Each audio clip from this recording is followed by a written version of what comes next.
Na unapozungumzia watu ambao wamezuia ukuta wa Young Africans umezuia sana, lakini kiongozi wa kuzuia mara nyingi amekuwa Djigui Diarra, kwa hiyo amedeserve. Mchumu, moja tukio ni goli la Selemani Mwalimu. Yeye ametafsiri ni kama unao ule mkono kwa maana kushika, lakini ukiangalia kwenye picha mrejeo ulioni hilo tukio la Selemani Mwalimu unao ule mpira. Kwako una tafsiri vipi tukio la Mchumu?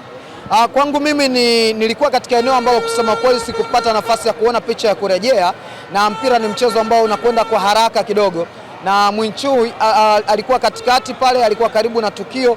Kwa hiyo kwa namna ambavyo aliona yeye, nadhani yupo sahihi. Mpaka mimi nitakapopata nafasi pia ya kutazama picha za marejeo, naweza kuwa kwenye nafasi ya kusema either hakushika au alishika.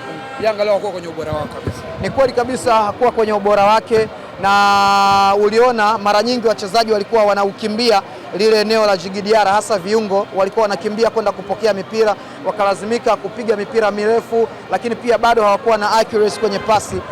Tofauti na ambavyo ilikuwa inatarajiwa, pengine Duke Abuya angeshuka chini kuassist kuchukua mipira kupeleka juu, lakini hakukuwa na kitu hicho. Mipira mingi ilikuwa inakwenda moja kwa moja juu na hakuwa na usahihi wa pasi kwa kiasi hicho, kwa hiyo hawakuwa kwenye ubora wao kwa namna kubwa sana hii leo. Mabadiliko ya Dube yaliweza kuwa yaliyofanywa na Mwalimu yameweza kuleta effect yote ambayo imefanya Yanga siku hii leo kutoka na matokeo hayo? Sikuona mabadiliko yoyote kwa maana ya kiufundi, kwa sababu alipokuwepo yeye hakukuwa na kitu positive sana.